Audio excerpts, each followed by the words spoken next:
بسم اللہ الرحمن الرحیم۔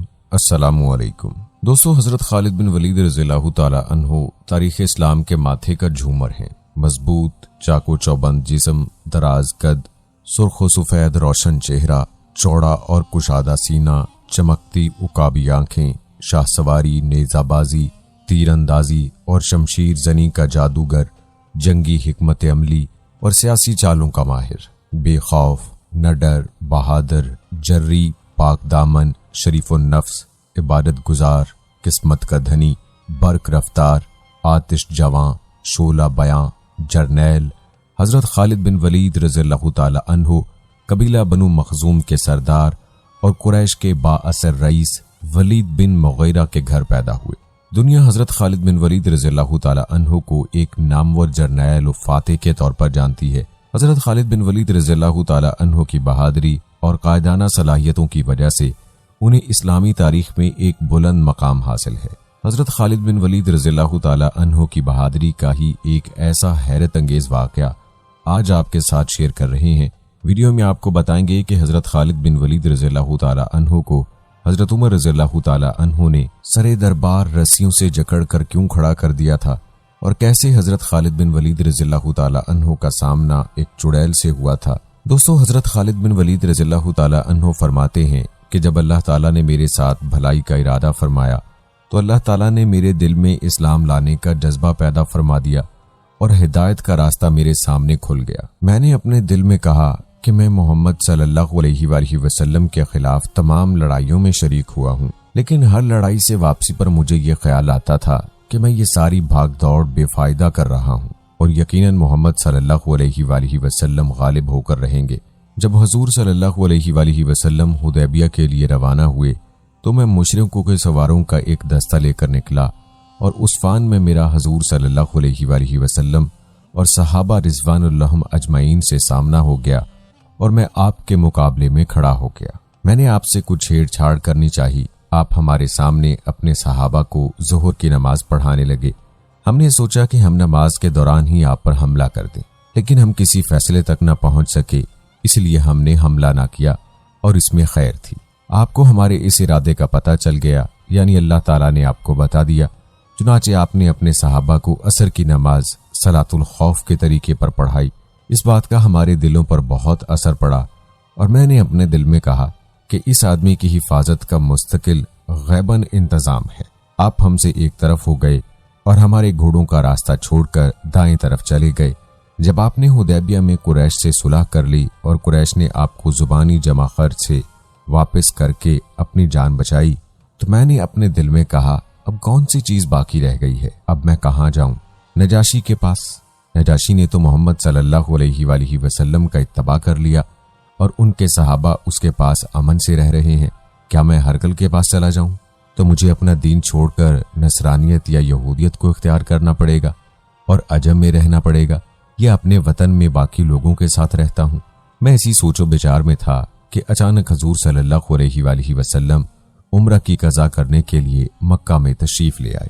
میں مکہ سے غائب ہو گیا اور آپ کی آمد پر میں حاضر نہیں ہوا، اور میرے بھائی ولید بن ولید بھی حضور صلی اللہ علیہ وآلہ وسلم کے ساتھ اس عمرہ میں مکہ آئے۔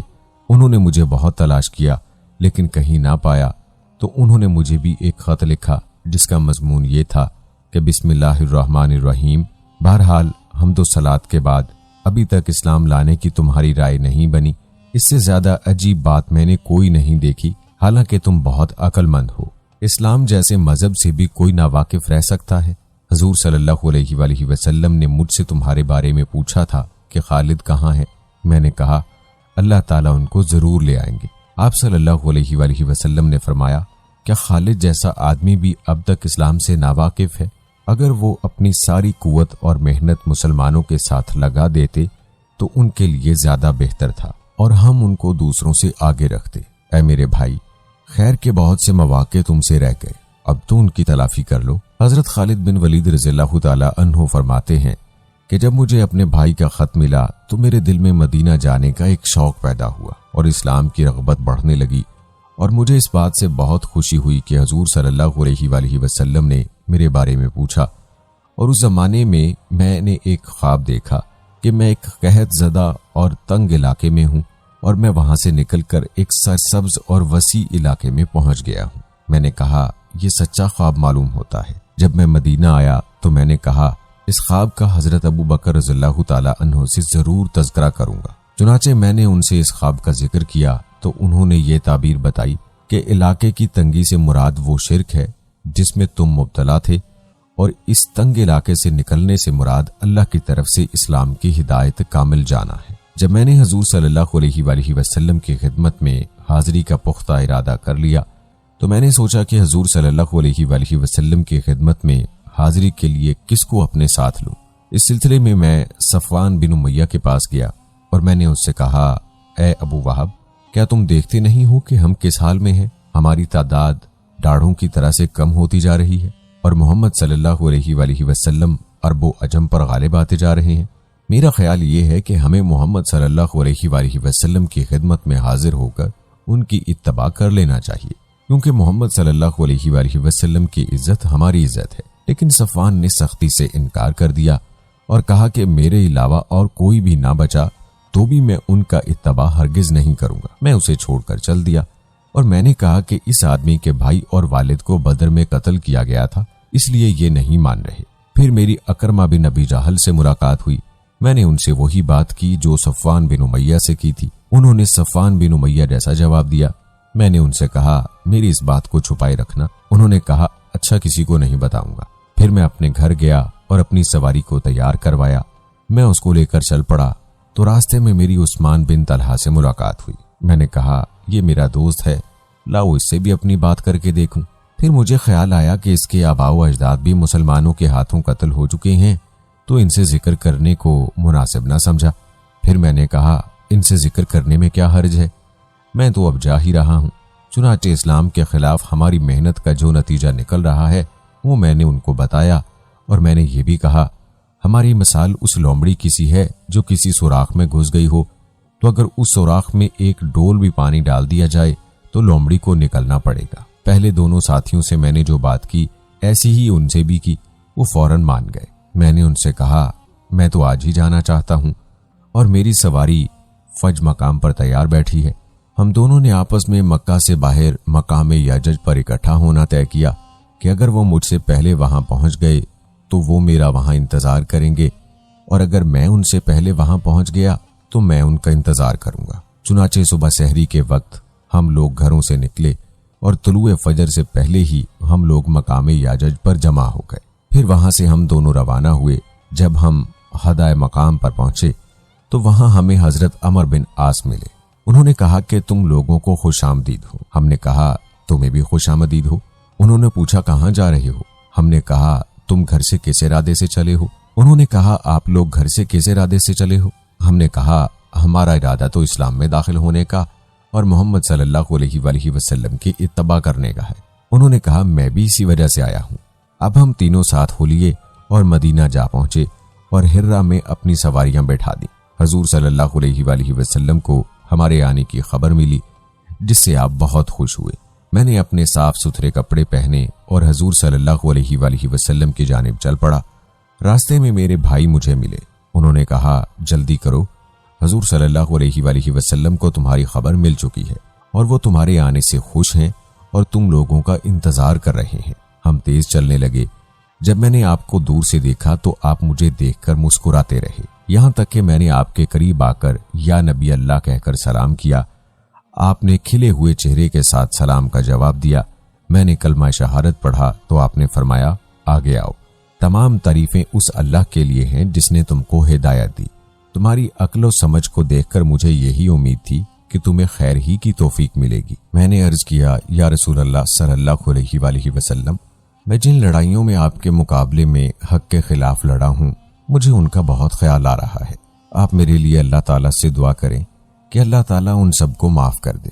آپ نے فرمایا اسلام اپنے سے پہلے تمام گناہ مٹا دیتا ہے۔ میں نے کہا آپ اس کے باوجود میرے لیے دعا فرما دیں۔ آپ نے فرمایا اے اللہ کے راستے سے روکنے کے لیے خالد بن ولید نے جتنی بھی کوشش اور محنت کی ہے اسے معاف فرما دے۔ پھر حضرت عثمان اور حضرت عمر رضی اللہ تعالی عنہ آگے بڑھ کر حضور صلی اللہ علیہ وآلہ وسلم سے بیعت ہوئے۔ ہم لوگ سفر 8 ہجری کو مدینہ آئے تھے۔ اللہ کی قسم ضروری اور مشکل امور میں حضور صلی اللہ علیہ وآلہ وسلم اپنے صحابہ میں سے کسی کو میرے برابر قرار نہ دیتے تھے۔ دوستو، حضرت خالد بن ولید رضی اللہ تعالی عنہ نے جب عیسائیوں کا محاصرہ کیا تو ان کا سب سے بوڑھا پادری آپ کے پاس آیا۔ اس کے ہاتھ میں انتہائی تیز زہر کی ایک پڑیا تھی۔ اس نے حضرت خالد بن ولید رضی اللہ تعالی عنہ سے عرض کیا کہ آپ ہمارے قلعے کا محاصرہ اٹھا لیں، اگر تم نے دوسرے قلعے فتح کر لیے تو اس کا قلعے کا قبضہ ہم بغیر لڑائی کے تم کو دے دیں گے۔ حضرت خالد بن ولید رضی اللہ تعالی عنہ نے فرمایا کہ نہیں، ہم پہلے اس قلعے کو فتح کریں گے، بعد میں کسی دوسرے قلعے کا رخ کریں گے۔ یہ سن کر بوڑھا پادری بولا، اگر تم اس قلعے کا محاصرہ نہیں اٹھاؤ گے تو میں یہ زہر کھا کر خودکشی کر لوں گا اور میرا خون تمہاری گردن پر ہوگا۔ حضرت خالد بن ولید رضی اللہ تعالی عنہ فرمانے لگے، یہ ناممکن ہے کہ تیری موت نہ آئی ہو اور تم مر جاؤ۔ بوڑھا پادری بولا، اگر تمہارا یہ یقین ہے تو لو، پھر یہ زہر کھا لو۔ حضرت خالد بن ولید رضی اللہ تعالی عنہ نے وہ زہر کی پڑیا پکڑی اور دعا پڑھ کر وہ زہر پھانک لیا اور اوپر سے پانی پی لیا۔ بوڑھے پادری کو مکمل یقین تھا کہ یہ چند لمحوں میں موت کی وادی میں پہنچ جائیں گے، مگر وہ یہ دیکھ کر حیران رہ گیا کہ چند منٹ آپ کے بدن پر پسینہ آیا، اس کے علاوہ کچھ بھی نہ ہوا۔ حضرت خالد بن ولید رضی اللہ تعالی عنہ نے پادری سے مخاطب ہو کر فرمایا، دیکھا، اگر موت نہ آئی ہو تو زہر کچھ نہیں بگاڑتا۔ پادری کوئی جواب دیے بغیر اٹھ کر بھاگ گیا اور قلعے میں جا کر کہنے لگا، اے لوگو، میں ایسی قوم سے مل کر آیا ہوں، خدا کی قسم اسے مرنا تو آتا ہی نہیں، وہ صرف مارنا ہی جانتے ہیں۔ جتنا زہر ان کے ایک آدمی نے کھا لیا، اگر اتنا پانی میں ملا کر ہم تمام اہل قلعہ کھاتے تو یقیناً مر جاتے، مگر اس آدمی کا مرنا تو درکنار، وہ بے ہوش بھی نہیں ہوا۔ میری مانو تو قلعہ اس کے حوالے کر دو اور ان سے لڑائی نہ کرو۔ چنانچہ وہ قلعہ بغیر لڑائی کے صرف حضرت خالد بن ولید رضی اللہ تعالی عنہ کی قوت ایمان سے فتح ہو گیا۔ دوستو، عربوں کے متعلق یہ بات تو آپ سبھی جانتے ہیں کہ قبل از اسلام زمانہ جاہلیت میں عرب عورتوں کو اپنا خدا سمجھتے تھے اور ان کی پوجا کرتے تھے۔ ان کی 3 بڑی دیویاں تھیں جن کو وہ دیوتاؤں کا سردار مانتے تھے۔ ان میں 3 بڑی دیویاں تھیں جن کے نام لات، منات اور عزا تھے۔ عزا سردار دیویوں میں سے ایک تھی۔ مکہ اور طائف کے درمیان وادی نخلا ہے۔ وادی نخلا میں اس کا مندر تھا۔ یہ وہی جگہ ہے جہاں حضور پاک صلی اللہ علیہ وآلہ وسلم کی ملاقات جنوں کے ایک گروہ سے ہوئی تھی، اور انہوں نے آپ صلی اللہ علیہ وآلہ وسلم کی دعوت پر اسلام قبول کیا تھا، اور دوسرے قبائل وادی نخلا میں مذہبی رسومات پوری کرنے کے لیے آتے تھے۔ اس مندر میں تمام لوگ عزا دیوی کے لیے جانوروں کی قربانی بھی کرتے تھے اور چڑھاوے بھی چڑھائے جاتے تھے۔ باقی تمام بتوں کی نسبت عزا کی زیادہ تکریم کی جاتی تھی۔ اس زمانے میں بتوں کے مندر عرب میں بہت دور دراز مقامات پر واقع تھے، لیکن ان مندروں کے بڑے بتوں کے نام والے بت خانہ کعبہ میں بھی رکھے گئے تھے۔ روایات سے پتہ چلتا ہے کہ عزا دیوی ایک شیطان عورت تھی۔ اس کی رہائش وادی نخلا میں پائے جانے والے 3 چھاؤں کے درخت پر موجود تھی۔ اس کے اندر شیطانی طاقت موجود تھی، جس کی وجہ سے وہ بتوں سے آوازیں نکالتی تھی۔ عرب قبائل یہ آوازیں سن کر اس کے اندر کی قوتوں پر اعتقاد رکھتے تھے، اس کی تعظیم بجا لاتے تھے۔ انہیں وقتوں میں اللہ تعالیٰ نے حضرت محمد صلی اللہ علیہ وآلہ وسلم کو مبعوث فرمایا، اور آپ صلی اللہ علیہ وآلہ وسلم نے لوگوں کو بتوں کی پوجا سے منع فرمایا۔ قریش کو یہ بات اچھی نہ لگی اور انہوں نے آپ صلی اللہ علیہ وآلہ وسلم کی ہر بات کی تردید کی۔ فتح مکہ کے وقت آپ صلی اللہ علیہ وآلہ وسلم نے خانہ کعبہ میں موجود تمام بتوں کو توڑ دیا، لیکن عزا دیوی کے مندر میں موجود بت وہاں سلامت تھا، اور اس کے ماننے والے عقیدت مند اس کی پوجا کرتے تھے۔ عزا دیوی کے بت کو توڑنے کے لیے حضرت محمد صلی اللہ علیہ وآلہ وسلم نے حضرت خالد بن ولید رضی اللہ تعالی عنہ، جن کو سیف اللہ کا خطاب دیا جاتا ہے، ان کو منتخب کیا، اور حضرت خالد بن ولید رضی اللہ تعالی عنہ 30 گھڑ سواروں کے ہمراہ وادی نخلا کی طرف روانہ ہوئے۔ حضرت خالد بن ولید رضی اللہ تعالی عنہ اسلام کے سب سے بڑے سپاہ سالار کی حیثیت سے بھی مشہور ہیں۔ انہوں نے 125 جنگوں میں حصہ لیا اور کسی ایک جنگ میں بھی شکست نہیں کھائی۔ یہ حضرت خالد بن ولید رضی اللہ تعالی عنہ ہی تھے جنہوں نے کیسر و کسریٰ جیسی بڑی سلطنتوں کو تباہ کر کے مدینہ جیسی ریاست کو عالمی ریاست کا درجہ دیا۔ تو اب کی بار خالد بن ولید رضی اللہ تعالی عنہ کا مقابلہ کیسر و کسریٰ کی عظیم طاقت سے نہیں تھا، بلکہ اس بار خالد بن ولید رضی اللہ تعالی عنہ جس قوت سے برسر پیکار ہونے جا رہے تھے، اس قوت کی حقیقت اللہ اور آپ صلی اللہ علیہ وآلہ وسلم ہی جانتے تھے۔ فتح مکہ سے کچھ روز بعد 25 رمضان کو حضرت محمد مصطفیٰ صلی اللہ علیہ وآلہ وسلم نے حضرت خالد بن ولید رضی اللہ تعالی عنہ سے فرمایا کہ وہ وادی نخلا میں جائیں اور 3 چھاؤں والے درخت کا رخ کریں۔ جب وہ 3 چھاؤں والے درخت کو پالیں تو ان میں سے پہلا 3 چھاؤں والا درخت کاٹ دیں۔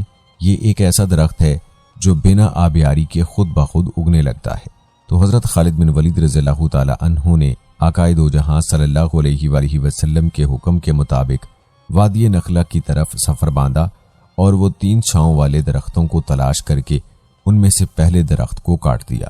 جب حضرت خالد بن ولید رضی اللہ تعالی عنہ اس عمل کو انجام دینے کے بعد واپس آئے، دو جہاں صلی اللہ علیہ وآلہ وسلم کی خدمت اقدس میں تشریف لائے تو آپ صلی اللہ علیہ وآلہ وسلم نے پوچھا، جب تو نے اس درخت کو کاٹا تو کیا تمہیں کچھ دکھائی دیا تھا یا کوئی ایسی بات ہوئی تھی جو تمہیں غیر معمولی محسوس ہوئی؟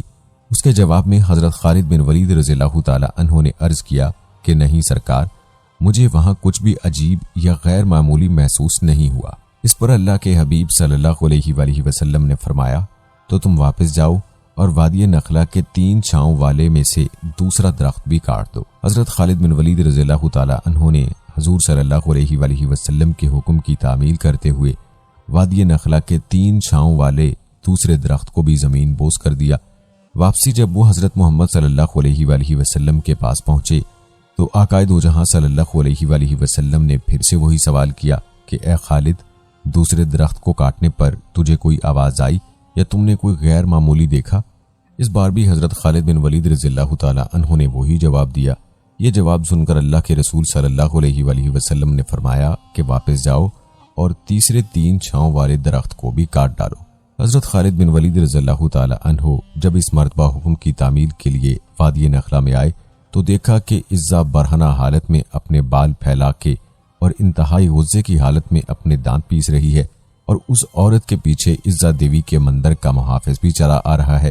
اس کا نام دبیہ بن سلمہ تھا۔ جب دبیہ نے حضرت خالد بن ولید رضی اللہ تعالی عنہ کو دیکھا تو اس شیطان شکل عورت عزا نے کہا کہ خالد پر زور سے حملہ کرو اور خبردار پیچھے نہ ہٹنا، اپنی اوڑھنیاں اتار ڈال، کیونکہ آج اگر تم نے خالد پر حملہ کر کے اس کو قتل نہ کیا تو یہ تمہیں شدید ذلت سے دوچار کر دے گا۔ خالد بن ولید رضی اللہ تعالی عنہ عزا سے مخاطب ہوئے کہ میں تیرا انکار کرتا ہوں، تجھے پاک اور مقدس نہیں مانتا، اور میں دیکھ رہا ہوں کہ اللہ نے تجھے ذلیل و رسوا کر دیا ہے۔ یہ کہہ کر حضرت خالد بن ولید رضی اللہ تعالی عنہ نے حملہ کر دیا اور اپنی تلوار سے اس کے سر پر وار کیا۔ حضرت خالد بن ولید رضی اللہ تعالی عنہ نے عزا کو مارنے کے بعد جب دیکھا تو وہ شیطان عورت جل کر راکھ کا ڈھیر بن چکی تھی۔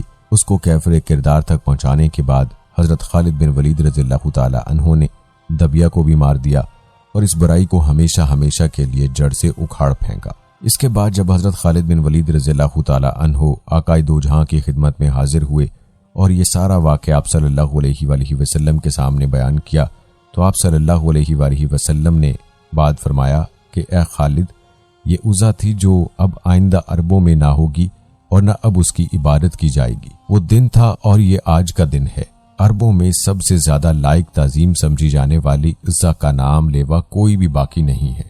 دوستو، حضرت خالد بن ولید رضی اللہ تعالی عنہ کی زندگی پر نظر دوڑائی جائے اور اس بات کا جائزہ لیا جائے کہ وہ کون سے عوامل تھے کہ جن کی وجہ سے قبیلہ قریش کا ایک جنگجو، عالم اسلام کا ایک عظیم سپاہ سالار، کمانڈر اور عسکری حکمت ساز بنا، تو یہ بات سامنے آتی ہے کہ ان کی جنگی حکمت عملی بہت غیر معمولی تھی۔ انہوں نے جو جنگی طریقہ اختیار کیا وہ اس زمانے کے لحاظ سے کئی 100 سال آگے کا تھا۔ ان کی جنگی حکمت عملی اس وقت کے اعلیٰ ترین اذہان بھی نہیں سمجھ پاتے تھے۔ ان کی ذاتی دلیری، جرت، شجاعت، بہادری، خطرات میں کود پڑنے کی عادت، جنون اور عشق کی حد تک یہ شوق کہ وہ اللہ کی راہ میں جہاد کریں، اور تمام عوام تھے کہ جنہوں نے آپ رضی اللہ تعالی عنہ کو سیف اللہ بنا دیا۔ بعض کتابوں میں تو یہ بھی ہے کہ آپ رضی اللہ تعالی عنہ صاحب کشف و کرامت مجاہد تھے۔ اس سے بڑی کرامت اور کیا ہو سکتی ہے کہ انہوں نے 60 مجاہدین کے ساتھ 60,000 کے لشکر پر حملہ کرنے کا فیصلہ کیا تھا۔ وہ کون سے ایسے راز تھے کہ جو ان لوگوں کو معلوم تھے اور آج کے تاریخ دان ان سے ناواقف ہیں؟ وہ کون سی ایسی قوتیں تھیں کہ جو ان کے ساتھ کام کرتی مگر آنکھوں سے نظر نہیں آتی تھیں؟ اگر ایسی قوتوں کا کوئی وجود نہ ہو تو بظاہر 60,000 کے لشکر کے مقابلے میں 60 مجاہدین لے کر جانے کا فیصلہ مجذوبیت کے سوا کچھ نہیں ہو سکتا، لیکن حضرت خالد بن ولید رضی اللہ تعالی عنہ کو معلوم تھا کہ ان کی پشت پر کون سی روحانی قوتیں کار فرما ہیں۔ اس کے بعد اسلامی تاریخ پر نظر دوڑائی جائے تو وہ تمام غازی کہ جن کے تاریخ میں نام سنہرے حروف میں لکھے گئے اور جنہوں نے سلطنتوں کو فتح کیا، وہ صرف ظاہری اسباب پر بھروسہ نہیں کرتے تھے، بلکہ کچھ غیر معمولی روحانی قوتیں بھی ان کا ساتھ دیتی تھیں۔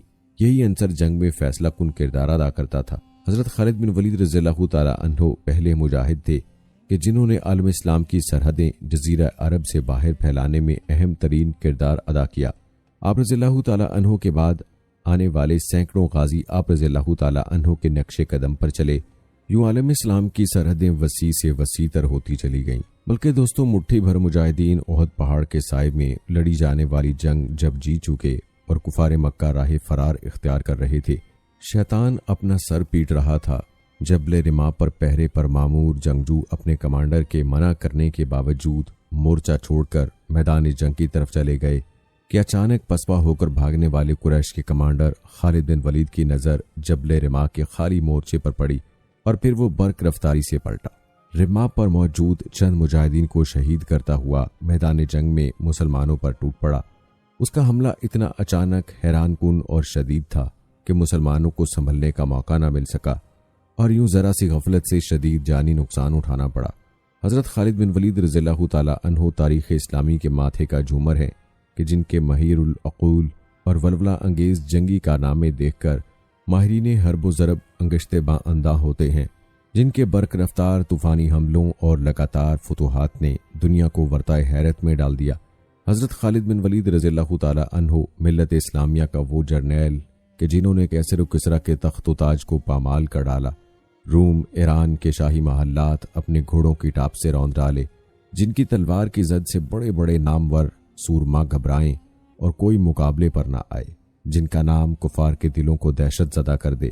خالد بن ولید رضی اللہ تعالی عنہ اللہ کی وہ تلوار کہ جو کفار، مشرکین، مرتدین، یہود و نصارہ اور مجوسیوں پر اللہ کا قہر بن کر نازل ہوئی، جن کے نام سے کفر کے ایوانوں میں لرزہ طاری ہو جائے، جو سبز آندھی بن کر چھائے اور جنگ کے میدانوں میں لاشوں کے ڈھیر اور سروں کے مچان بنا دے، جن کے ہاتھوں کی طاقت سے برہنہ شمشیریں بھی ٹوٹ کر بکھر جائیں، جنہوں نے ملت اسلامیہ کی سرحدوں کو آدھی دنیا تک پھیلا دیا، مسلمانوں کی آن، مجاہدین کی شان، اللہ کے نبی صلی اللہ علیہ وآلہ وسلم کا پیارا، صدیق اکبر رضی اللہ تعالی عنہ کی آنکھوں کا تارا، حلقہ یارہ میں ریشم کی طرح نرم، رزم حق و باطل میں فولاد کی طرح سخت، فتح و نصرت جس کی قدم بوسی کے لیے دیدہ و دل فرش راہ کر دے، کامیابیاں جس کی منتظر ہوں، عاجزی و انکساری اور اطاعت و فرما برداری کا یہ عالم کہ امیر المومنین فاروق اعظم رضی اللہ تعالی عنہ جب معزول کر دیں تو لمحہ بھر میں سپاہی سالار سے سپاہی بن کر رہتی دنیا تک کے لیے مثال بن گئے۔ خالد بن ولید رضی اللہ تعالی عنہ مسلمانوں کے وہ ہیرو کہ آج بھی جن کا نام لہو کو گرم اور دلوں کی دھڑکنوں کو تیز کر دیتا ہے۔ آپ رضی اللہ تعالی عنہ کے والد ولید بن مغیرہ اور طائف کے عروہ بن مسعود ثقفی کا شمار ایسے معززین میں ہوتا تھا کہ جن کے بارے میں قریش کہا کرتے تھے اگر اللہ کو قرآن نازل کرنا ہی تھا تو ان پر کیوں نہ کیا۔ اسی بات کو اللہ تعالیٰ نے قرآن کریم کی سورہ زخرف میں بیان فرمایا ہے۔ آپ رضی اللہ تعالی عنہ کا سلسلہ نسب یوں ہے: خالد بن ولید بن مغیرہ بن عبداللہ بن عمر بن مخزوم القریش مخزومی۔ آپ رضی اللہ تعالی عنہ کی والدہ کا نام لبابہ بن صغرا ہے، جو رسول اللہ صلی اللہ علیہ وآلہ وسلم کی زوجہ ام المومنین حضرت میمونہ رضی اللہ تعالی عنہ کی ہمشیرہ تھی۔ بارگاہ رسالت سے آپ رضی اللہ تعالی عنہ کو سیف اللہ کا خطاب عطا ہوا۔ حارث بن حشام روایت کرتے ہیں کہ میں نے حضرت خالد بن ولید رضی اللہ تعالی عنہ کو کہتے ہوئے سنا کہ اسلام قبول کرنے سے پہلے میں تقریباً ہر مارکے میں حضور صلی اللہ علیہ وآلہ وسلم کے سامنے نئے عزم و ولولے کے ساتھ آتا، لیکن ہر مرتبہ کچھ اس طرح میرے دل پر آپ صلی اللہ علیہ وآلہ وسلم کا رعب و دبدبہ طاری ہوتا کہ میرے حوصلے پست ہو جاتے اور مجھے یوں محسوس ہوتا کہ جیسے کوئی غیبی طاقت ان کی حفاظت فرما رہی ہے۔ بس مجھے یقین ہو گیا کہ یہ لوگ پوری دنیا پر غالب آ جائیں گے۔ حضرت خالد بن ولید رضی اللہ تعالی عنہ قبول اسلام کا واقعہ بیان کرتے ہوئے کہتے ہیں کہ غزوہ خندق کے بعد ایک دن مجھے اپنے بھائی کا خط ملا، جس میں انہوں نے لکھا کہ اے میرے پیارے بھائی جان، رسول اللہ صلی اللہ علیہ وآلہ وسلم نے مجھے ان سے دریافت کیا کہ خالد کہاں ہے؟ میں نے عرض کیا یا رسول اللہ صلی اللہ علیہ وآلہ وسلم، انشاءاللہ وہ بہت جلد آپ صلی اللہ علیہ وآلہ وسلم کے قدموں میں ہوگا۔ اس خط کے بعد ایک دن میں نے خواب دیکھا کہ میں تنگ و تاریک بھیانک جگہ سے ایک سرسبز و شاداب اور کھلے میدان کی طرف جا رہا ہوں۔ میری آنکھ کھلی تو میری دنیا بدل چکی تھی۔ میں نے عثمان بن طلحہ سے مدینے جانے کا کہا تو وہ خوشی خوشی میرے ساتھ جانے پر رضامند ہو گئے اور ہم اللہ کی راہ میں نکل کھڑے ہوئے۔ ابھی ہم کچھ ہی دور گئے تھے کہ ہمیں عمر بن عاص رضی اللہ تعالیٰ عنہ بھی مل گئے۔ وہ بھی اسی مقصد کے لیے مدینہ جا رہے تھے۔ چنانچہ ہم نے آپ کو بارگاہ رسالت میں پیش کر دیا۔ سرکار دو عالم صلی اللہ علیہ وآلہ وسلم نے فرط محبت سے صحابہ کرام رضوان اللہ اجمعین سے فرمایا، مکہ نے اپنے جگر گوشے تمہاری جانب پھینک دیے ہیں۔ میرے اسلام قبول کرنے پر حضرت صلی اللہ علیہ وآلہ وسلم نے فرمایا، خالد، تمہاری عقل و دانش اور فہم و فراست کی بنا پر مجھے کبھی امید تھی کہ تم ایک نہ ایک دن ضرور مسلمان ہو جاؤ گے۔ دنیا حضرت خالد بن ولید رضی اللہ تعالیٰ عنہ کو ایک نامور جرنیل و فاتح کے طور پر جانتی ہے، اور کم ہی لوگوں کو علم ہے کہ حضرت صلی اللہ علیہ وآلہ وسلم نے انہیں کاتب وحی کے منصب پر بھی فائز فرمایا تھا۔ مختلف کتب میں آپ رضی اللہ تعالیٰ عنہ کے کاتب وحی ہونے کا ذکر صراحت سے موجود ہے۔ رسول اللہ صلی اللہ علیہ وآلہ وسلم کی حیات مبارکہ میں سب سے خونریز معرکہ 8 ہجری میں شام کے سرحدی علاقے موجودہ اردن بلقا کے قریب موتا نامی بستی میں پیش آیا، جس میں حضرت خالد بن ولید رضی اللہ تعالیٰ عنہ مسلمان ہونے کے بعد پہلی مرتبہ ایک سپاہی کی حیثیت سے شریک ہوئے۔ نبی کریم صلی اللہ علیہ وآلہ وسلم نے ایک صحابی حارث بن عمیر رضی اللہ تعالیٰ عنہ کو ایک خط دے کر حاکم بصرہ کے پاس روانہ کیا، لیکن انہیں کیسر روم کے گورنر شرجیل بن عمر غسانی نے گرفتار کر کے شہید کر دیا۔ حضرت صلی اللہ علیہ وآلہ وسلم نے اسلام کے سفیر کی شہادت کا بدلہ لینے کے لیے حضرت زید بن حارثہ رضی اللہ تعالیٰ عنہ کی قیادت میں 3000 جنگجوؤں کا لشکر روانہ کیا اور تاکید فرمائی کہ زید شہید ہو جائیں تو جعفر بن ابی طالب کو سپہ سالار بنا لیں، اور اگر وہ بھی شہید ہو جائیں تو عبداللہ بن رواحہ کو امیر بنا لیں، اور اگر وہ بھی شہید ہو جائیں تو مسلمان اپنے میں سے کسی کو امیر منتخب کر لیں۔ اسلامی لشکر موتا پہنچا تو شاہ روم ہرکل 1,00,000 جنگجوؤں کے لشکر کے ساتھ مسلمانوں کا منتظر تھا۔ گھمسان کی جنگ ہوئی اور مسلمانوں کے 3 سپہ سالار شہید ہو گئے۔ مجاہدین کے لیے یہ مایوس کن صورتحال تھی۔ میدان جنگ پر رومیوں کا قبضہ تھا۔ ایسے میں مسلمانوں نے فوج کے ایک سپاہی خالد بن ولید رضی اللہ تعالیٰ عنہ کو اپنا سپہ سالار منتخب کیا اور جھنڈا ان کے ہاتھ میں تھما دیا۔ حضرت خالد بن ولید رضی اللہ تعالیٰ عنہ نے میدان جنگ میں ایک پرجوش اور ولولہ انگیز تقریر کی اور اچانک رومیوں پر بھرپور حملہ کر دیا۔ رومی اس اچانک اور بھرپور حملے کے لیے ذہنی طور پر تیار نہ تھے، چنانچہ وہ بدحواس ہو گئے اور شکست ان کا مقدر بن گئی۔ صحیح بخاری میں ہے کہ حضرت خالد بن ولید رضی اللہ تعالیٰ عنہ نے فرمایا کہ جنگ موتا کے روز میرے ہاتھ میں 9 تلواریں ٹوٹ گئیں، پھر میرے ہاتھ میں صرف ایک یمنی بانا یعنی چھوٹی تلوار باقی بچی۔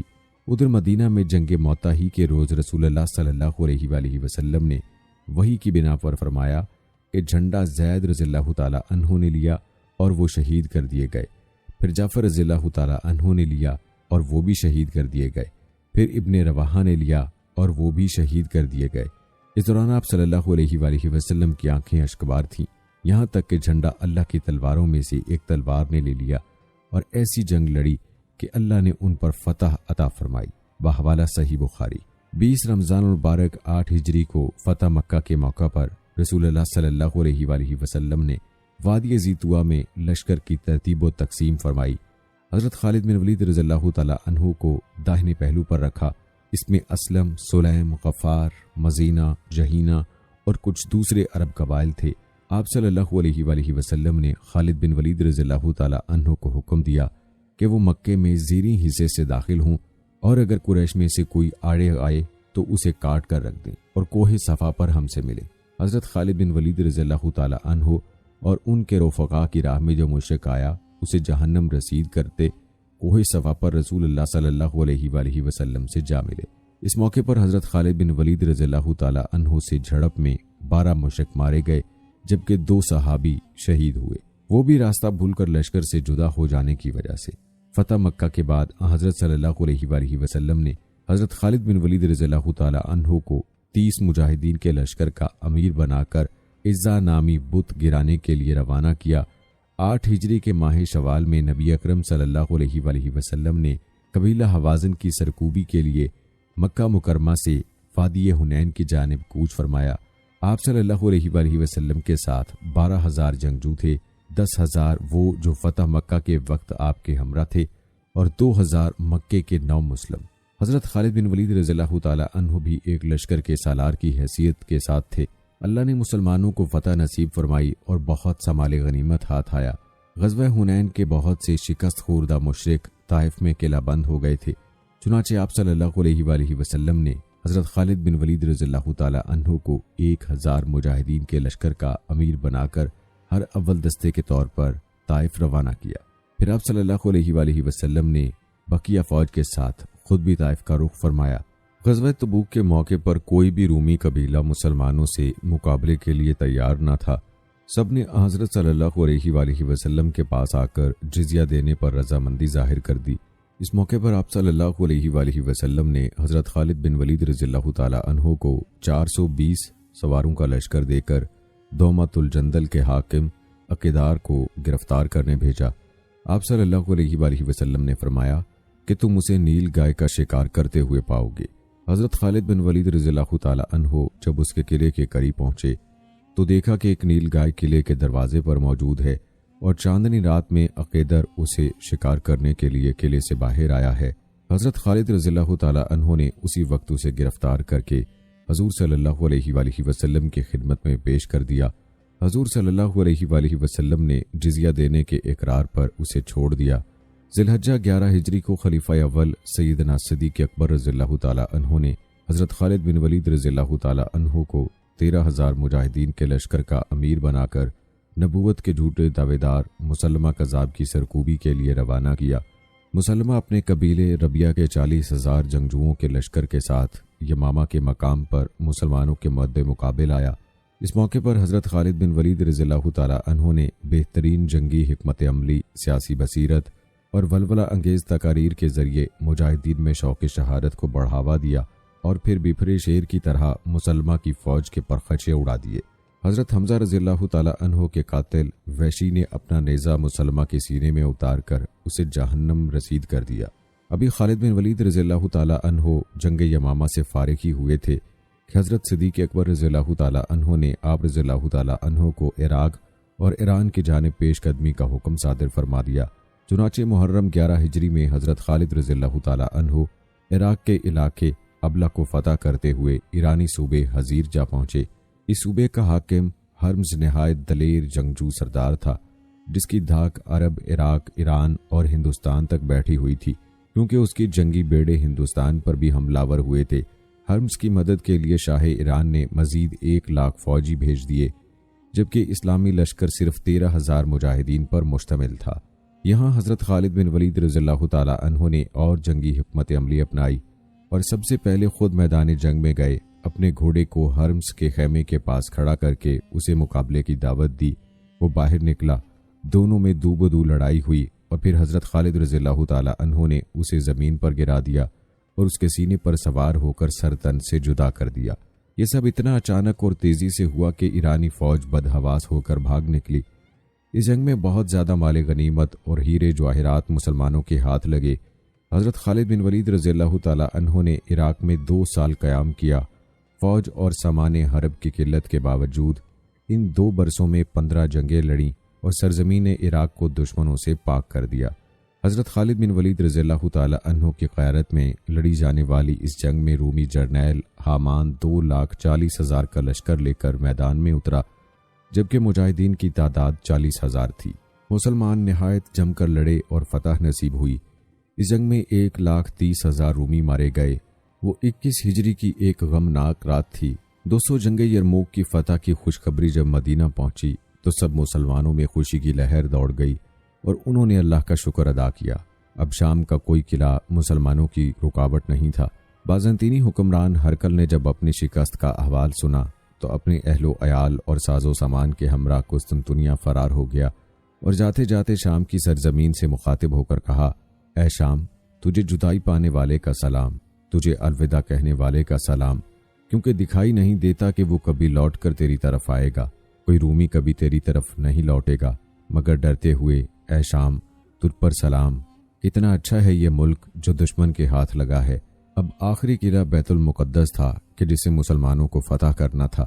تمام مسلمان دستے حضرت ابو عبیدہ بن جراح رضی اللہ تعالی عنہ اور حضرت خالد بن ولید رضی اللہ تعالی عنہ کی قیادت میں بیت المقدس پہنچے۔ مسلمانوں نے بیت المقدس کا محاصرہ کر لیا، مگر وہاں کے لوگوں نے جان لیا تھا کہ اب جنگ محال ہے، لہٰذا انہوں نے امن کی شرائط طے کرنا شروع کر دیں۔ انہوں نے یہ شرط عائد کی کہ حضرت عمر رضی اللہ تعالی عنہ خود مدینہ سے آ کر بیت المقدس کا قبضہ اپنے ہاتھ میں لیں۔ مسلمانوں نے یہ شرائط تسلیم کر لیں۔ حضرت عمر رضی اللہ تعالی عنہ ایک غلام اور اپنے اونٹ کو ساتھ لے کر مدینہ سے بیت المقدس کی جانب روانہ ہوئے۔ اسی موقع پر وہ مشہور واقعہ پیش آیا کہ آدھے راستے حضرت عمر رضی اللہ تعالی عنہ خود اونٹ پر سواری کرتے اور آدھے راستے ان کا غلام اونٹ پر سوار ہوتا اور وہ پیدل چلتے۔ جب آپ رضی اللہ تعالی عنہ بیت المقدس میں داخل ہوئے تو حالت یہ تھی کہ آپ رضی اللہ تعالی عنہ کی پیدل چلنے کی باری تھی اور آپ رضی اللہ تعالی عنہ کا غلام اونٹ پر سوار تھا۔ اس شان سے مسلمانوں کے خلیفہ اور سپاہ سالار اعظم شام اور عراق کے فاتح بیت المقدس میں داخل ہوئے۔ عیسائیوں کی کتابوں میں بھی یہ درج تھا کہ جو شخص بیت المقدس فتح کرے گا وہ اسی شان سے شہر میں داخل ہوگا کہ وہ پیدل اور اس کا غلام اونٹ پر سوار ہوگا۔ پھر انتہائی امن و امان سے پورا شہر حضرت عمر رضی اللہ تعالی عنہ کے حوالے کر دیا گیا۔ حضرت عمر رضی اللہ تعالی عنہ ایک گرجے میں داخل ہوئے تو نماز کا وقت ہو گیا۔ پادری نے آپ رضی اللہ تعالی عنہ سے کہا کہ آپ ادھر ہی نماز ادا کر لیں۔ آپ رضی اللہ تعالی عنہ نے انکار فرماتے ہوئے کہا کہ آج اگر میں نے یہاں نماز ادا کر لی تو مسلمان اس گرجا گھر کو مسجد میں تبدیل کر دیں گے۔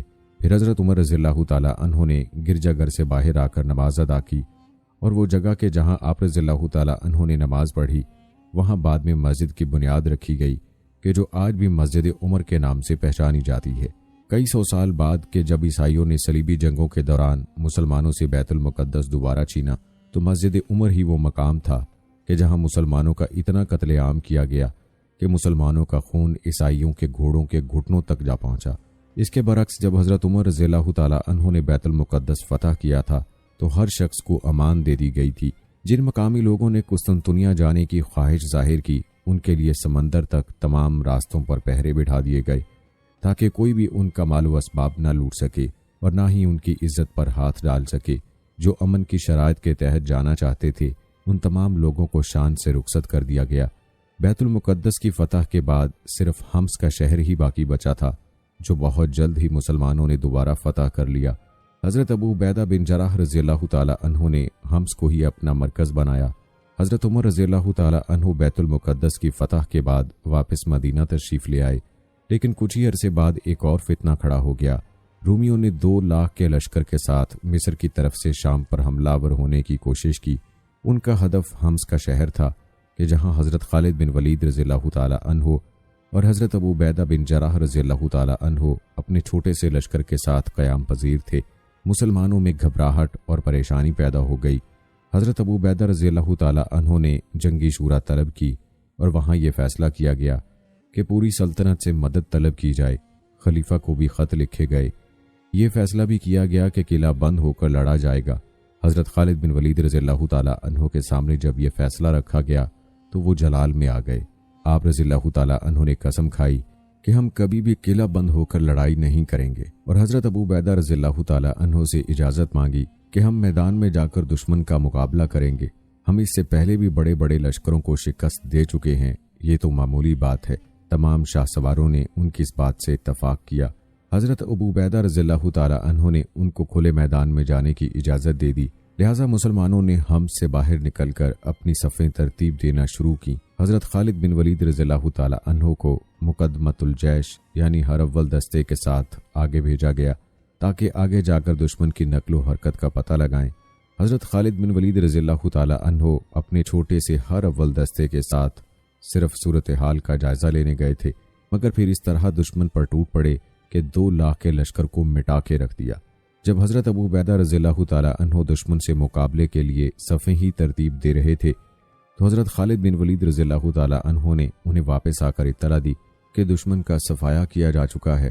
حضرت ابو عبیدہ رضی اللہ تعالی عنہ اللہ کے حضور سجدے میں گر گئے اور اللہ کا شکر ادا کیا کہ سیف اللہ نے ایک بار پھر دین کی آبرو بچا لی۔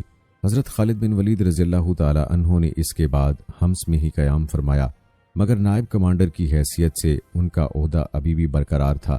آپ رضی اللہ تعالی عنہ چونکہ اعلیٰ ظرف تھے، یتیموں، مسکینوں اور بیواؤں کی مدد کرنے والے تھے، لہٰذا آپ رضی اللہ تعالی عنہ مال غنیمت میں سے اپنا حصہ بھی تقسیم کر دیا کرتے تھے۔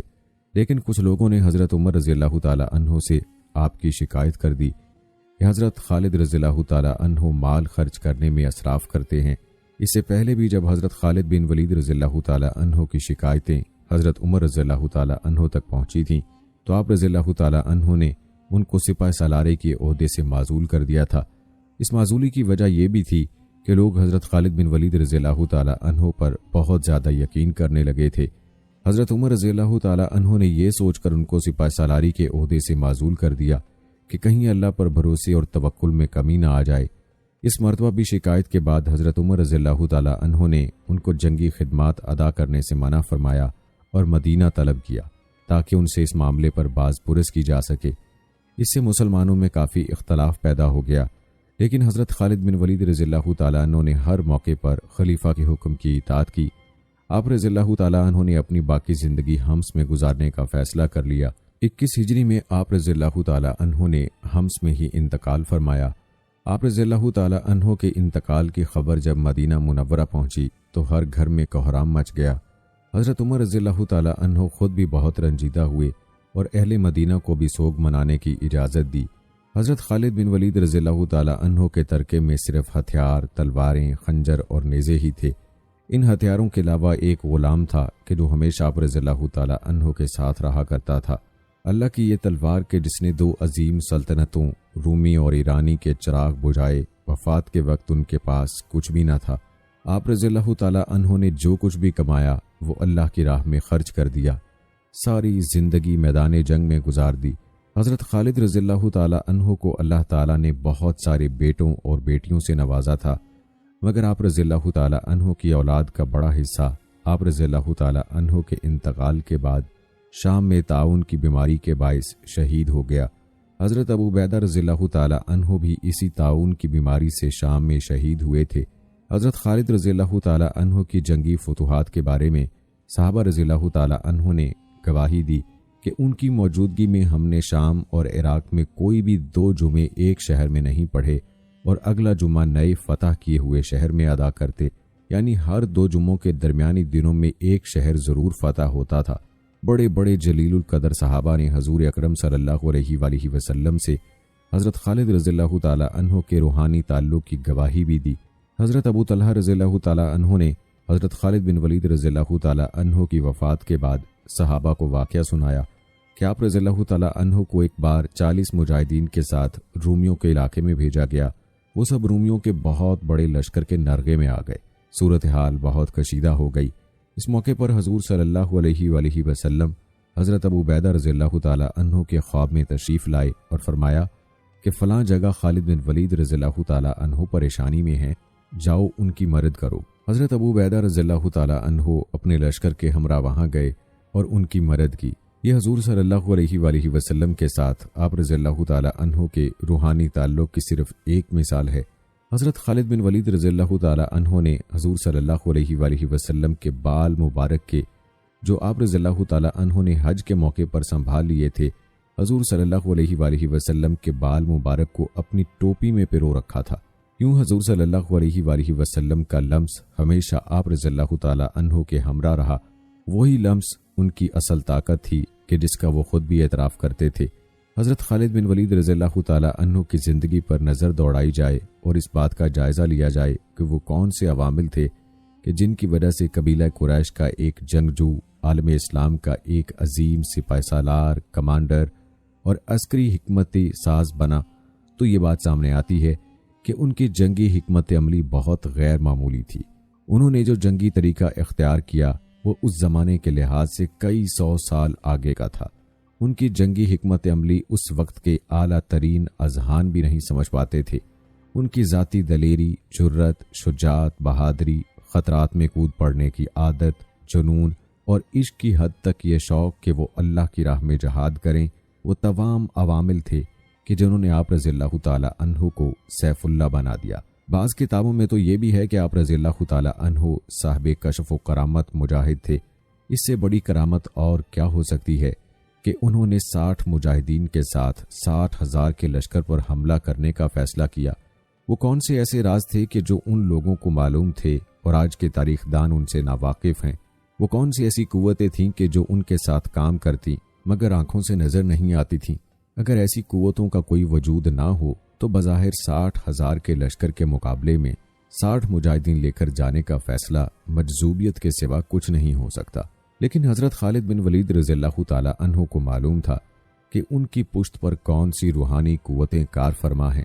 اس کے بعد کی اسلامی تاریخ پر نظر دوڑائی جائے تو وہ تمام غازی کہ جن کی تاریخ میں نام سنہرے حروف سے لکھے گئے اور جنہوں نے سلطنتوں کو فتح کیا، وہ صرف ظاہری اسباب پر بھروسہ نہیں کرتے تھے بلکہ کچھ غیر معمولی روحانی قوتیں بھی ان کا ساتھ دیتی تھیں۔ یہی عنصر جنگ میں فیصلہ کن کردار ادا کرتا تھا۔ حضرت خالد بن ولید رضی اللہ تعالی عنہ وہ پہلے مجاہد تھے کہ جنہوں نے عالم اسلام کی سرحدیں جزیرہ عرب سے باہر پھیلانے میں اہم ترین کردار ادا کیا۔ آپ رضی اللہ تعالی عنہ کے بعد آنے والے سینکڑوں غازی آپ رضی اللہ تعالی عنہ کے نقش قدم پر چلے۔ یوں عالم اسلام کی سرحدیں وسیع سے وسیع تر ہوتی چلی گئیں۔ ان تمام لوگوں کے ساتھ جنگی حکمت عملی، دلیری، بہادری اور شجاعت جیسی خصوصیات وابستہ تھیں۔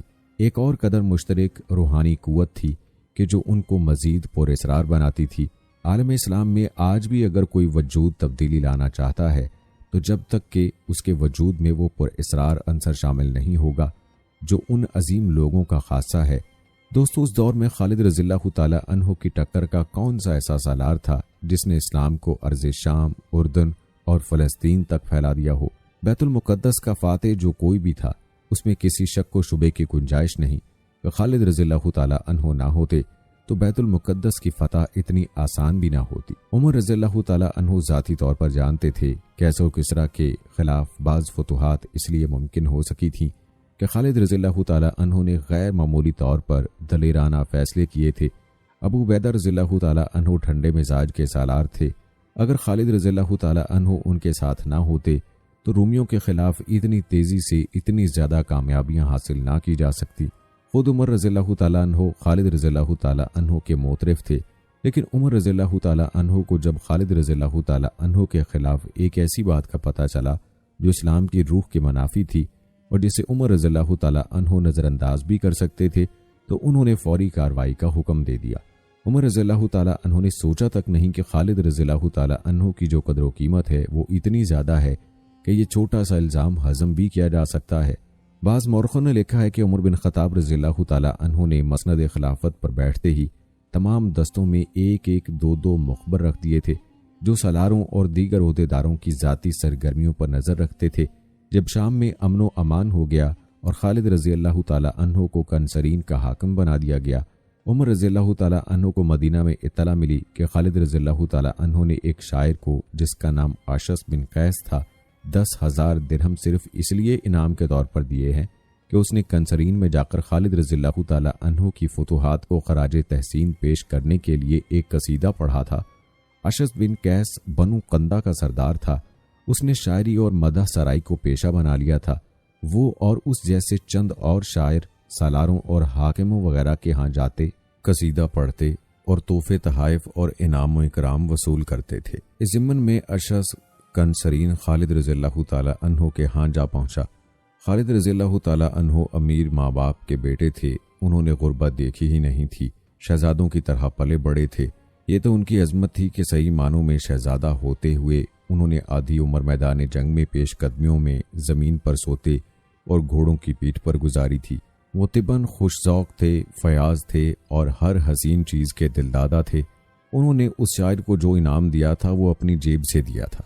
اس وقت سالار اس سے زیادہ امیر ہوتے تھے، جس کی وجہ یہ تھی کہ دشمن کے جس سالار کو وہ ذاتی مبارزت میں شکست دیتے تھے ان کے تمام تر مال و دولت کے وہ خود حقدار ہوتے تھے۔ اس کے علاوہ انہیں مال غنیمت میں سے بھی حصہ ملتا تھا۔ خالد رضی اللہ تعالی عنہ نے دشمن کے بے شمار سالاروں کو ذاتی مقابلوں میں قتل کیا تھا۔ ان کے مال و اموال خالد رضی اللہ تعالی عنہ کے حصے میں آئے تھے۔ تاریخ گواہ ہے کہ خالد رضی اللہ تعالی عنہ نے اتنا مال و دولت اپنے پاس رکھا ہی نہیں تھا۔ مورخوں نے لکھا ہے کہ شام کی جنگ ختم ہوئی تو خالد رضی اللہ تعالیٰ عنہ نے اپنے سوار دستے کے سواروں کو اپنی جیب سے نقد انعامات دیے تھے۔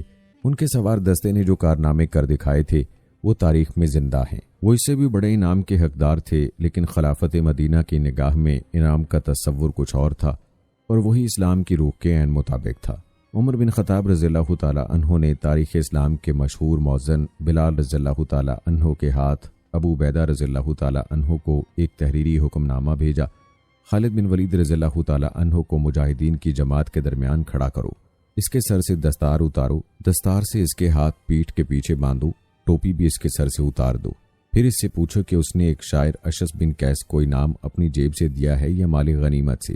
اگر وہ اقبال کرے کہ مال غنیمت میں سے دیا ہے تو اسے خیانت میں پکڑو، اگر اس نے اپنی جیب سے دیا ہے تو اس پر اسراف کا الزام عائد کرو۔ ان میں سے جس الزام کا بھی وہ اعتراف کرے اس کی پاداش میں اسے اس کے موجودہ عہدے سے معزول کر دو اور اس کی جگہ تم خود کام کرو۔ یہ عربوں کا رواج تھا کہ جس پر کوئی الزام ہوتا تھا اس کے ہاتھ اسی کی پگڑی سے باندھ کر لوگوں کے سامنے پوچھا جاتا تھا کہ اس نے یہ جرم کیا ہے یا نہیں۔ ایک عام آدمی کے ساتھ یہی سلوک ہوتا تھا، لیکن عمر رضی اللہ تعالیٰ عنہ نے خالد رضی اللہ تعالیٰ عنہ جیسے عظیم اور تاریخ ساز سالار کو بھی عام آدمی کی سطح پر کھڑا کر دیا۔ مورخوں نے لکھا ہے کہ ابو عبیدہ رضی اللہ تعالیٰ عنہ نے جب یہ حکم نامہ پڑھا تو ان پر سناٹا طاری ہو گیا۔ اگر عمر رضی اللہ تعالیٰ عنہ ابو عبیدہ رضی اللہ تعالیٰ عنہ کو تھوڑی سی بھی اجازت دے دیتے کہ وہ یہ تحقیقات اپنے طور پر کریں تو ابو عبیدہ رضی اللہ تعالیٰ عنہ خالد رضی اللہ تعالیٰ عنہ کے ساتھ یہ طریقہ اختیار نہ کرتے، لیکن وہ جانتے تھے کہ عمر رضی اللہ تعالیٰ عنہ ڈسپلن اور عدل و انصاف کے معاملے میں کس قدر سخت ہیں۔ اس وقت ابو عبیدہ رضی اللہ تعالیٰ عنہ حمص میں اور خالد رضی اللہ تعالیٰ عنہ کنسرین میں تھے۔ ابو عبیدہ رضی اللہ تعالیٰ عنہ نے قاصد کو بھیجا کہ وہ کنسرین سے خالد کو بلا لائیں۔ قاصد نے جب خالد رضی اللہ تعالیٰ عنہ کو پیغام دیا تو خالد رضی اللہ تعالیٰ عنہ اچھل کر اٹھے۔ خدا کی قسم، خالد رضی اللہ تعالیٰ عنہ نے نعرہ لگانے کے انداز میں کہا، مجھے ایک اور جنگ لڑنے کے لیے بلایا گیا ہے۔ خالد رضی اللہ تعالیٰ عنہ اسی خوشی کو دل میں بسائے حمص پہنچے کہ رومیوں یا بازنطینیوں کے خلاف کوئی بڑی جنگ لڑی جانے والی ہے، لیکن وہ جب ابو عبیدہ رضی اللہ تعالیٰ عنہ کے سامنے گئے تو ابو عبیدہ رضی اللہ تعالیٰ عنہ کے چہرے پر اداسی کے آثار تھے۔ امیر الامت خالد رضی اللہ تعالیٰ عنہ نے ان کے پاس بیٹھتے ہوئے پوچھا، کیا وہ غلط ہے جو میں سمجھ کر آیا ہوں؟ ابو سلیمان، ابو عبیدہ رضی اللہ تعالیٰ عنہ نے غم سے بوجھل آواز میں خالد رضی اللہ تعالیٰ عنہ سے کہا، امیر المومنین نے تجھ پر الزام عائد کیا ہے کہ تو نے 10,000 درہم اشعث کو دیے ہیں۔ وہ اگر مال غنیمت سے دیے ہیں تو یہ خیانت کا جرم ہے، اور اگر اپنی جیب سے دیے ہیں تو یہ فضول خرچی ہے جو اسلام کی نگاہ میں ناجائز ہے۔ بلال یہی جواب لینے آیا ہے۔ خالد رضی اللہ تعالیٰ عنہ کا رد عمل یہ تھا کہ ان پر خاموشی طاری ہو گئی۔ ابو عبیدہ رضی اللہ تعالیٰ عنہ نے ایک بار پھر پوچھا، لیکن خالد رضی اللہ تعالیٰ عنہ کے منہ سے ایک لفظ بھی نہ نکلا۔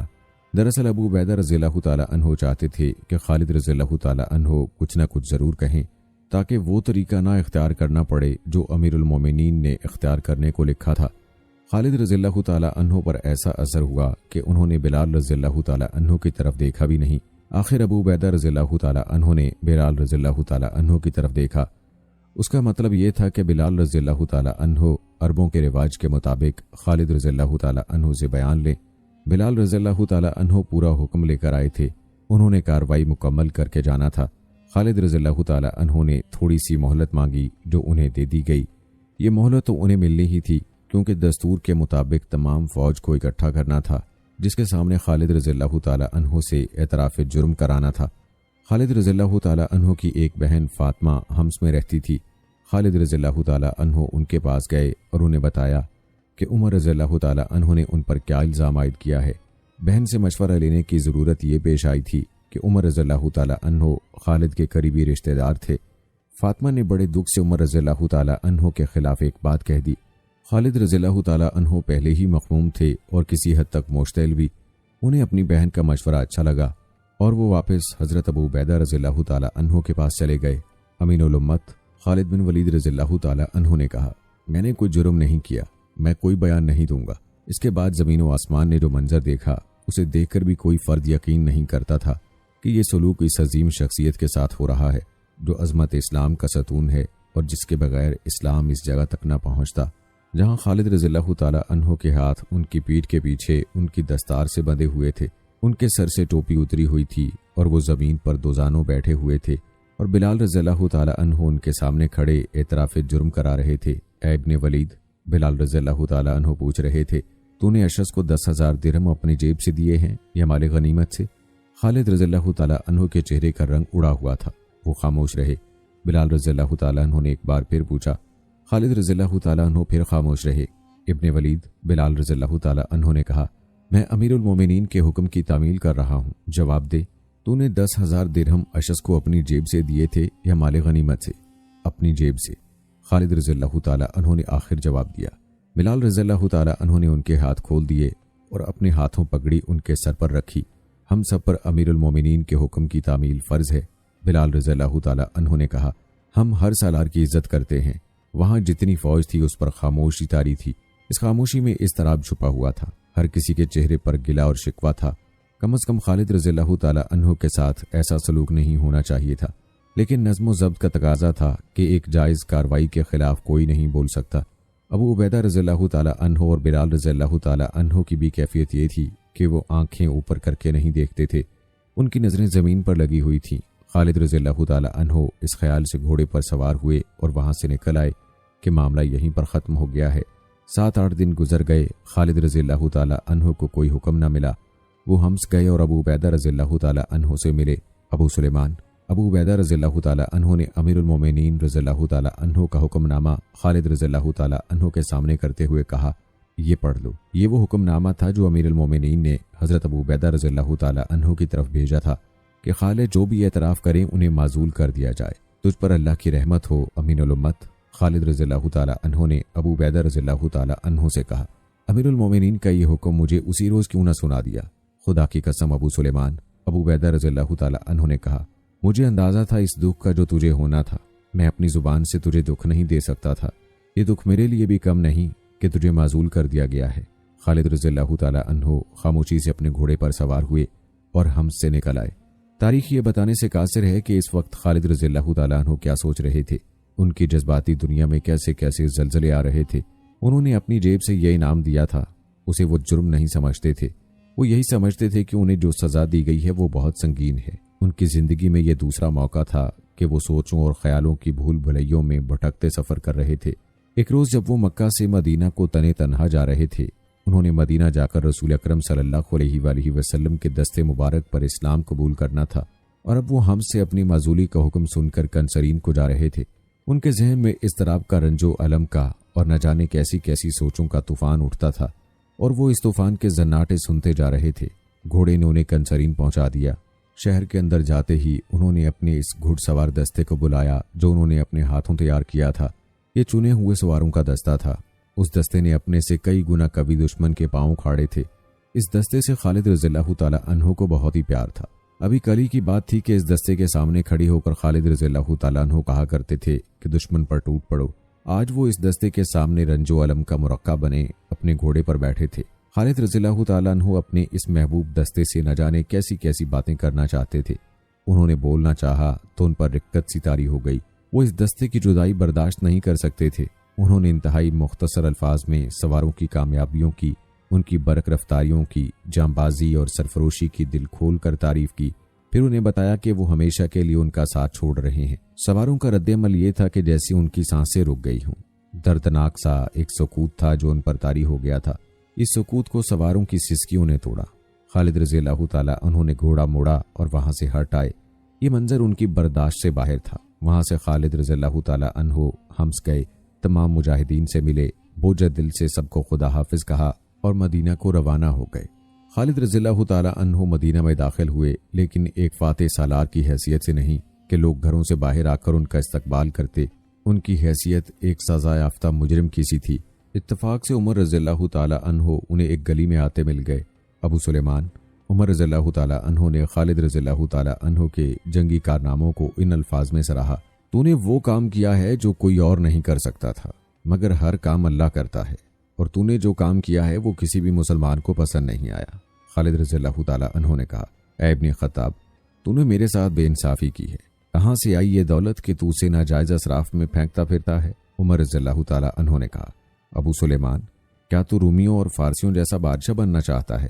خدا کی قسم، تو میرے لیے قابل احترام ہے، تو مجھے عزیز ہے، اب تجھے مجھ سے کوئی شکایت نہ ہوگی۔ خدا کی قسم، میں کسی سالار، کسی امیر اور کسی حاکم کو بادشاہوں جیسا بننے نہیں دوں گا کہ جس نے مدح سرائی کی اس کی جھولی نام سے بھر دی۔ خالد رضی اللہ تعالیٰ عنہ 1-2 دن مدینہ میں رہ کر کنسرین چلے گئے۔ وہ مدینہ کو ہمیشہ کے لیے چھوڑ گئے تھے۔ اللہ کی تلوار نیام میں بند ہو گئی۔ اس واقعے کے متعلق بہت کچھ کہا جا سکتا تھا، بہت کچھ کہا جا چکا ہے۔ تاریخ دانوں نے اپنی اپنی رائے دی ہے۔ بعض نے عمر رضی اللہ تعالیٰ عنہ کے اس فیصلے کے خلاف لکھا ہے۔ خلفائے راشدین رضی اللہ تعالیٰ عنہ کو رسوا کرنے والوں نے لکھا ہے کہ عمر رضی اللہ تعالیٰ عنہ کے دل میں خالد رضی اللہ تعالیٰ عنہ کے خلاف ذاتی رنجش تھی، جسے انہوں نے یوں مٹایا کہ خلیفہ بنتے ہی خالد رضی اللہ تعالیٰ عنہ کو معزول کر دیا۔ حقیقت کچھ اور تھی۔ اگر ہم آج کے دور میں اور آج کے حکمرانوں کو سامنے رکھ کر سوچیں تو عمر رضی اللہ تعالیٰ عنہ کا یہ فیصلہ اچھا نہیں لگتا، اور اگر ہم اس دور کو تصور میں لائیں اور گہرائی میں جائیں تو ہم اس نتیجے پر پہنچتے ہیں کہ عمر رضی اللہ تعالیٰ عنہ کا فیصلہ صحیح تھا۔ غور کیجئے، عمر رضی اللہ تعالیٰ عنہ نے کہا تھا کہ تم بادشاہ بننا چاہتے ہو۔ بادشاہوں کے انداز یہی ہوتے ہیں کہ جس نے تعریف میں 2 کلمے کہہ دیے تو اسے انعام و اکرام سے مالا مال کر دیا۔ غور کیجئے، عمر بن خطاب رضی اللہ تعالیٰ عنہ کی نظر آنے والے وقت کے پردے چاک کر کے کتنی دور چلی گئی تھی۔ مدینہ سے خالد رضی اللہ تعالیٰ عنہ کنسرین گئے، وہاں سے ہم چلے گئے اور ان کی عمر کے باقی 4 سال وہیں گزرے۔ ایک وقت آیا کہ خالد رضی اللہ تعالیٰ عنہ تنگ دست ہو گئے۔ اہل قریش کا شہزادہ، میدان جنگ کا بادشاہ، دل کا سخی اور فیاض، ہزاروں درہم حقداروں میں تقسیم کر دینے والا انسان مفلسی کے چنگل میں آ گیا۔ تھوڑے ہی عرصے بعد امیر المومنین عمر رضی اللہ تعالیٰ عنہ نے کچھ مسلمانوں کے لیے وظیفہ مقرر کیا تھا جو 3000 درہم سالانہ تھا۔ یہ خالد رضی اللہ تعالیٰ عنہ کو بھی ملنے لگا، جس سے وہ ہمس میں اپنے کنبے کے ساتھ زندگی کے دن پورے کرنے لگے۔ جنوری یا فروری 639 18 ہجری میں انہیں ایک اور صدمہ برداشت کرنا پڑا۔ فلسطین کے ایک قصبے امواس میں طاعون کی وبا پھوٹ پڑی، جو دیکھتے ہی دیکھتے تمام فلسطین اور شام میں پھیل گئی۔ لوگ بڑی تیزی سے موت کا شکار ہونے لگے۔ مورخ لکھتے ہیں کہ امیر المومنین حضرت عمر رضی اللہ تعالیٰ عنہ نے حضرت ابو عبیدہ رضی اللہ تعالیٰ عنہ کو پیغام بھیجا کہ وہ مدینہ آ جائیں، کچھ ضروری مشورہ کرنا ہے۔ ابو عبیدہ رضی اللہ تعالیٰ عنہ نے جواب دیا کہ میرے جن ساتھیوں نے میدان جنگ میں کبھی ساتھ نہیں چھوڑا تھا، انہیں میں طاعون کے ڈر سے چھوڑ کر نہیں آؤں گا۔ چنانچہ وہ اپنی فوج کے ساتھ رہے اور طاعون کی وبا میں شہید ہو گئے۔ خالد رضی اللہ تعالیٰ عنہ کے تمام ساتھی سالار جن کے ساتھ انہوں نے بڑی خوفناک جنگیں لڑی تھیں طاعون سے انتقال کر گئے۔ ان میں ابو عبیدہ رضی اللہ تعالیٰ عنہ، شرجیل رضی اللہ تعالیٰ عنہ، زرار بن الزور رضی اللہ تعالیٰ عنہ، یزید بن ابی سفیان رضی اللہ تعالیٰ عنہ بھی شامل تھے۔ خالد رضی اللہ تعالیٰ عنہ کے اپنے بہت سے بیٹے طاعون کا شکار ہو گئے۔ ایک باپ کے لیے یہ صدمہ ناقابل برداشت تھا۔ طاعون کی اس وبا میں 25,000 مسلمان اللہ کو پیارے ہو گئے۔ خالد رضی اللہ تعالیٰ عنہ پہلے بھی چپ ہی رہتے تھے، مگر اب تو جیسے ان کی قوت گویائی ختم ہی ہو گئی ہو۔ مسلمانوں کی فتوحات کا سلسلہ چل رہا تھا۔ ابو عبیدہ رضی اللہ تعالیٰ عنہ کے انتقال کے بعد سپہ سالاری عمرو بن العاص کو ملی۔ خالد رضی اللہ تعالیٰ عنہ جب مسلمانوں کی نئی فتح کی خبر